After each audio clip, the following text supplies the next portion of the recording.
Labai ačiū, kad esate čia su mumis ir dalijatės turimą informaciją bei ataskaitomis. Mes vis dar laukiame oficialaus patvirtinimo ir detalių, bet ko galime tikėtis šiame susitarime, kas bus aptarta ir į jį įtraukta.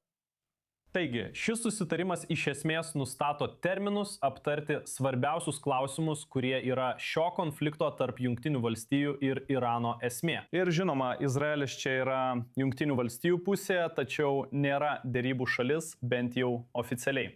Taigi, jie iš esmės siekia atskirti temas. Taigi, Ormuzo sąsiauris turėtų būti išspręstas per artimiausias 30 dienų.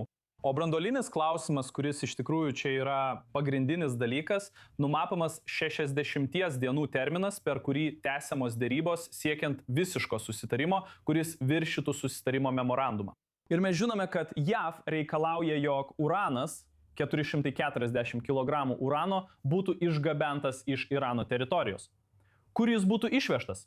Niekas nežino. Yra daug klaustukų. Yra daug daugiau klaustukų nei šauktukų. Tačiau iš esmės tai yra du terminai, kurie šiuo metu svarstomi. 30 dienų deryboms dėl Hormūzo sąsiaurio, 60 dienų branduolinėms deryboms.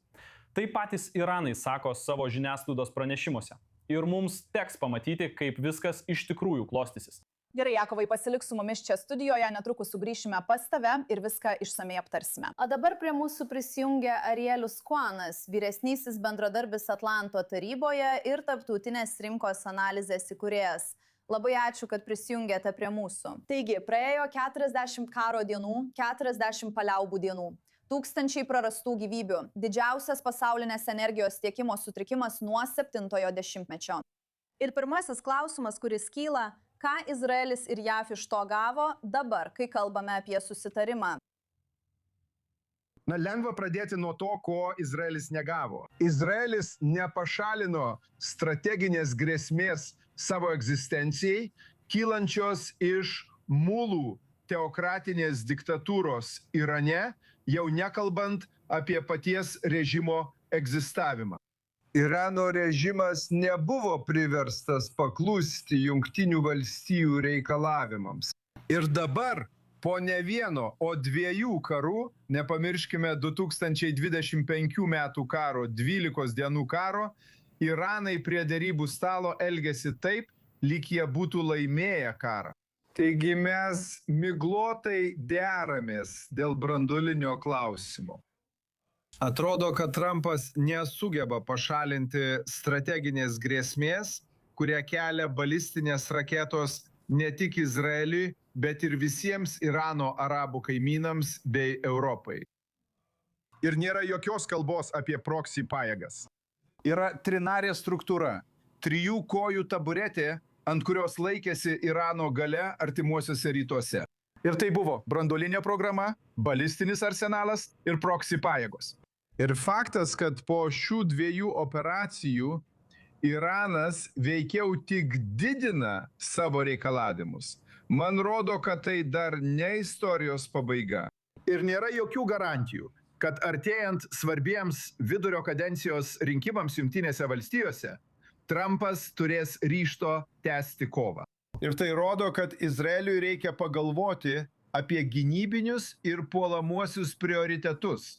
Tokius kaip priešraketinė gynyba, gynyba nuo dronų, ką daryti su Hezbollah, ką daryti Gazoje su Hamas ir galiausiai kaip susidoroti su Irano grėsme, nes Irano grėsmė nebuvo pašalinta.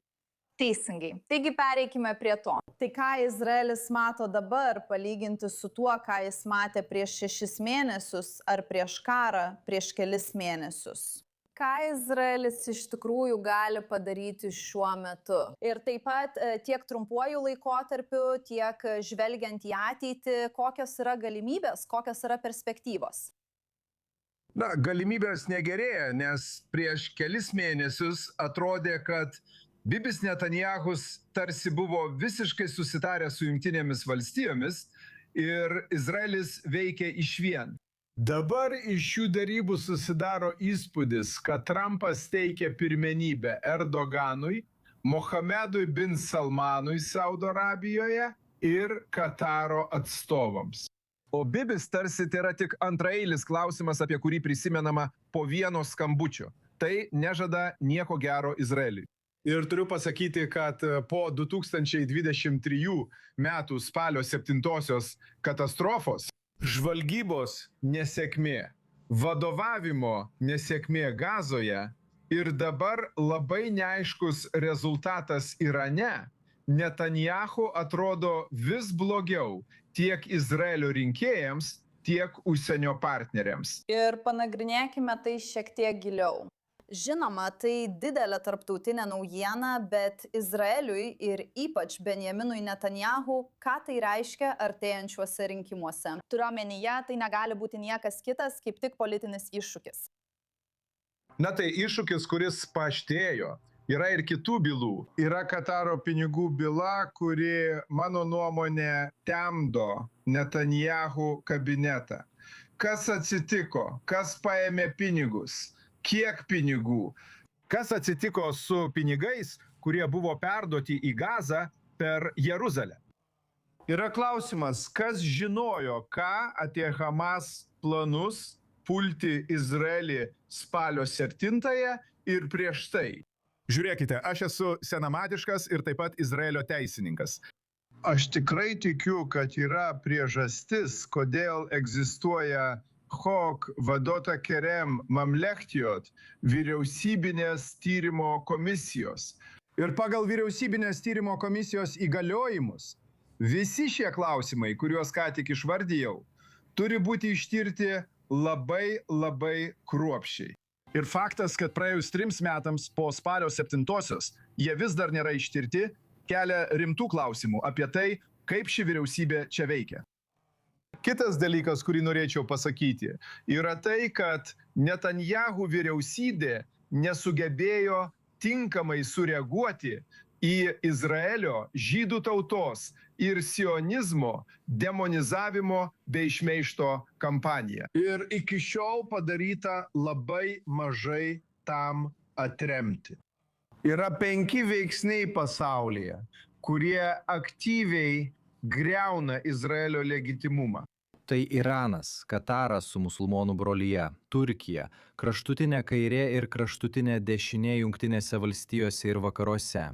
Ir mums reikia strateginių atsakymų į šią milžinišką informacinio karo kampaniją, kuri pradėta tam, kad žydų tauta būtų pavojingai atsidūrusi tokioje pat padėtyje, kaip ir 1930-aisiais nacių laikais.